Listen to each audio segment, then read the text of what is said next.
Welcome back to my channel, Candidly Chaotic. I'm Jamie, and today I'm going to share with you what we did for my oldest's preschool. We started out when he was, I believe, 3.5. I wasn't going to start him that early, but he just seemed ready. He was just kind of ready to move on from songs and puzzles and just kind of briefly skimming over talking about letters and numbers. He just seemed ready to move a little further and a little deeper.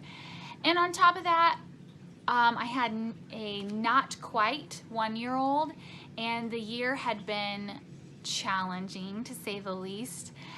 And I just felt like my oldest and I needed a little bit of one-on-one time, and so we took one nap time.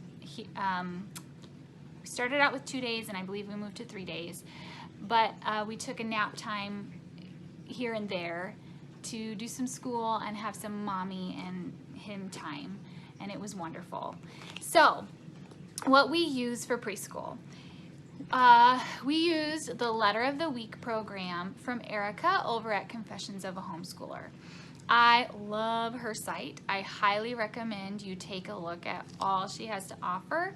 She is a very experienced and down-to-earth homeschooler, and she just kind of lays it out for you pretty easily and has some good encouragement and inspiration. Her Letter of the Week program is, I do believe she has a K-4 program as well, but when I was reading about her Letter of the Week program, she said that she used it 2 years in a row for some of her kids. And so that is actually what I was planning on doing.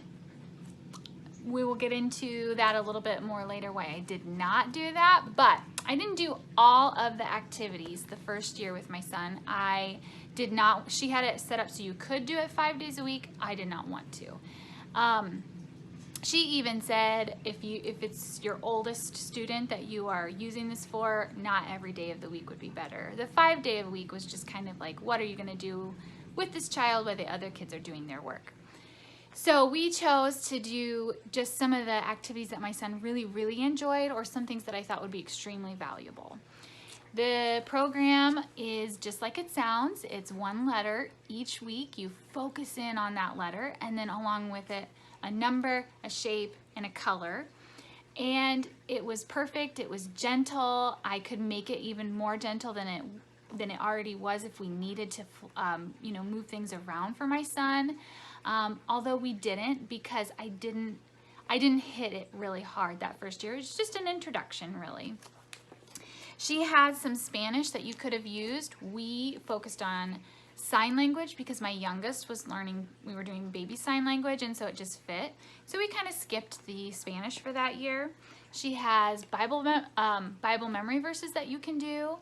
We did a couple of hers and then chose some of our own, and my son blew me away by actually memorizing some of them. It was crazy. I don't know that he remembers them now, of course, because we didn't continue up on them, but he did memorize them. It is possible. And so it has tons of different games and stuff. There's a lot of things that her curriculum, you either get a CD or a download and you print it out yourself, which made it so that I could only print out the things that we wanted, and I didn't have to print out the other things. And because I was planning on doing it 2 years in a row, I printed a lot of things out and laminated a lot of them because I wanted to have the ability to use them again in the next year. And then there were actually some worksheets or activities and games that we just didn't even use. And I thought, oh, that'll move on for the next year. So I still have this for my next child, and we will use it for his first year of preschool because of how gentle it could be. And honestly, my oldest son loved it. He would ask for more every day. He never wanted to stop. It was pretty cute. But she has all sorts of different games in here, and if you're interested in this, I would highly recommend that you just go check out her site and check this out, because she has a lot. She explains what's all in there, and there's some little previews and stuff of what she has. But like this lacing card and different games to get him introduced into just all sorts of things. And then at the end of each week, we would make a craft, that she suggested. of doing a letter, like a big letter that you could then make a book out of. And so we did do that. It was a lot of fun. On top of the letter of the week, we practiced a little bit with writing his name.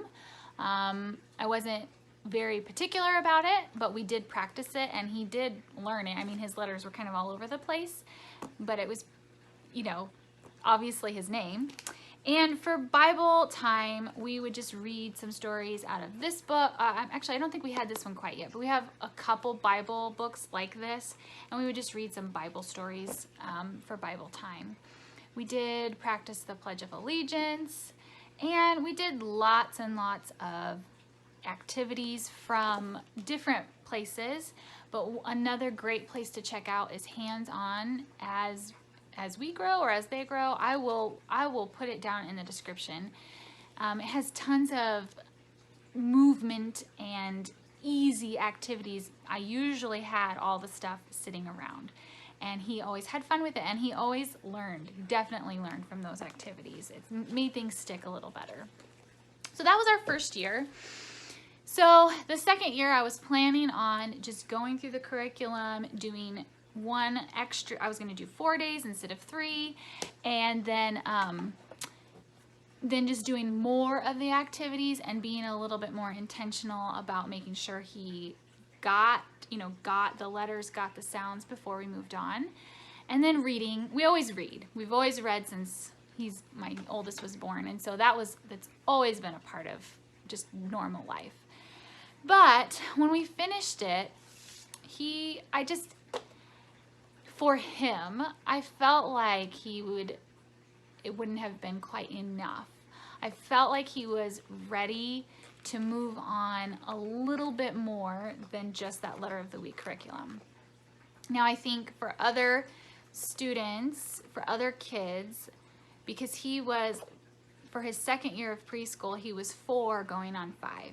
So I think for other kids that age, doing that a second time would have worked wonderfully. It just felt like, I don't know, my husband and I felt like, well, we want to challenge him a little bit.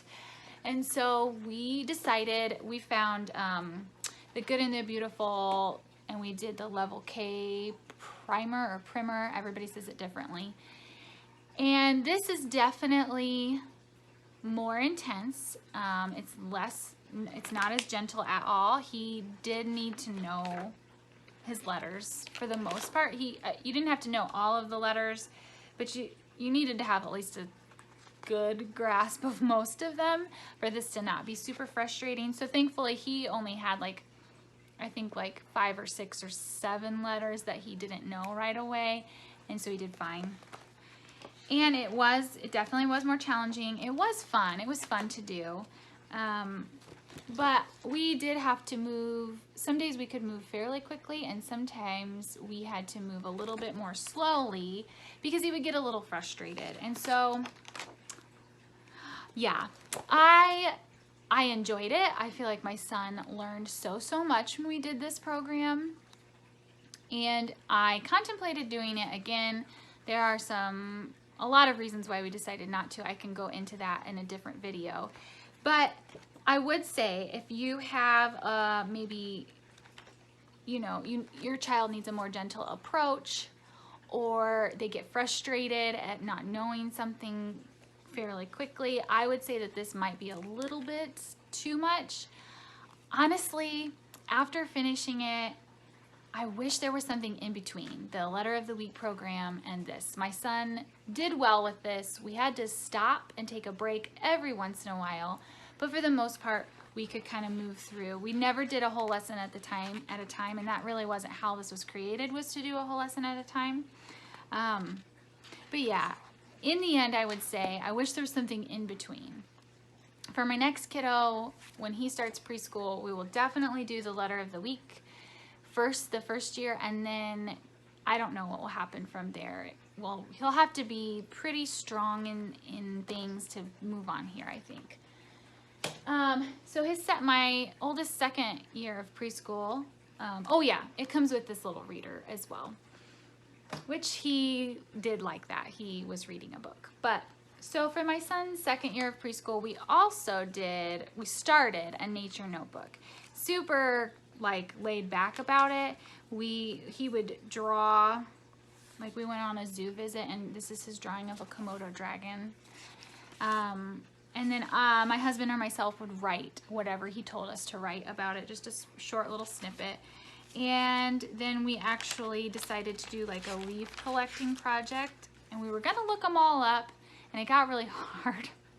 My husband and I did that when we were in middle school, and it was just really difficult for us to figure out some of these, but we did go through and have my son like tape them in, which he really enjoyed. And we looked up a couple of them and told him what some of them were. But we do this on purpose every once in a while. I'll tell him to draw in his nature notebook, but honestly, now every once in a while he'll just say, can I take my nature notebook out to the play set or whatever and draw the tree or the fire or whatever, like we do the fire pit out there. So this has just been a lot of fun. When he's older, I would like to do it a little bit more specifically, but for now I think he just it just helps us to notice some of the things in nature, and we look stuff up and that kind of thing. Also, with our second year of preschool, I wanted to add a Bible curriculum, just because I wanted to make sure that I was going over these things with him. And this is the one that I found that was most intriguing to me. It is Preschool Exploring God's Love by Positive Action. And it comes with this workbook for the student, and then this is the teacher guide. And I have loved this. We actually are still using it right now. We didn't go through the whole thing last year. There's 3 lessons for every week. Sometimes we wanted to read in the Bible instead or do something else. So we didn't go through the whole thing last year, but we are enjoying it. My son loves to be able to do the activities in the book. That's his favorite part. There are stories and then questions that go with the stories, and it's just helped my son to learn some of the Bible stories a little bit more, and helped us to have a jumping point for talking about God loving him and who God is. So we've really appreciated that. And then just a couple other things that we've done for preschool this second year. We do worksheets every once in a while out of here because my son enjoys them, and it's to him it's just a special thing to do. He actually looks forward to it, and we use them on trips too. He'll go through and do a ton of worksheets on trips. For his handwriting in preschool, there was a little bit in the Good and the Beautiful book, but not a ton. And so we worked in this dry erase book. It has numbers and lowercase letters, and so we would work on a couple letters every week and a couple numbers. We also use this handwriting practice book. Let's see, this one is from Usborne. This one was just from the Target, dollar spot. I don't think it was $1 though. It was $3. But I really liked this one because, and we actually still every once in a while use this because he can, trace them and then try to copy them on his own. And so I really liked that. It was kind of like a step up, the next level. And then the Good and the Beautiful had some math in there, not a ton. And so my husband and I just felt it was really important to at least start giving a base. And I knew that this would be a little advanced for him, but we could just take it out whenever we wanted. So we went ahead and got the Matthew C. primer. Also, my husband and I wanted to see it in action and see if that's what we wanted to do for him as he gets older into some of the more, important math years. So we're done with his second year of preschool, I should mention. And we are in lesson 20. No. We're going to be starting lesson 23. Now, we have done a couple lessons over this summer, which we consider his, I guess we're considering it kindergarten right now. We do a year-round homeschool. So I did like this. We didn't use it every day. That would be so overwhelming for him, but it was nice to have some number recognition and writing numerals and starting to understand what it means to add things together. And I did notice that my son, he did learn a lot of things from this.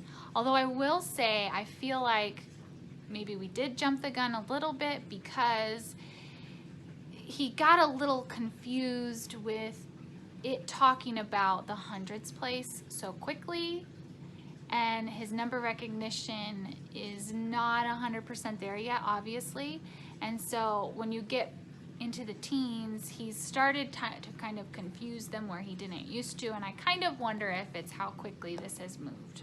I don't know. So we're still working through this for the beginning of his kindergarten year, and then also in the preschool, we use little books like this that we just get from the dollar store, mostly for when I need him to be doing something not necessarily during school time, and it's just you know, productive. And then towards the end of preschool, actually we finished the Good and the Beautiful before we were ready to be done with our preschool year. And so I got Explode the Code. I got, actually I got Get Set for the Code, and I did get A, B, and C. Mostly because I want him to have practice. There are a couple, he still switches his B's and D's, his P's and Q's, and then his S and his, no, he does S right, but C, he always wants to say the sound for and not the cuss sound. So we just got this as extra practice, and we are working through it, and he enjoys doing most of the activities in these Explode the Code books. And finally, we started doing step-by-step drawing at the end of preschool, and he loves it, so we just keep doing it. We do maybe once a week or once every other week. We take it out and we draw a couple things together, and so that has been really fun. So that is our preschool stuff. We've kind of jumped around a little bit, but I try to keep it fairly consistent for him and get him in a rhythm once we figure out what we like. So I hope that that was all helpful for you to see some of the preschool things, and let me know what you do for preschool. I do have another one that will be starting preschool, probably not the fall, he's a little young and just not quite ready, but maybe in the spring I'll start him on some little things. And if you have any suggestions, I would love to hear them. Thanks for watching.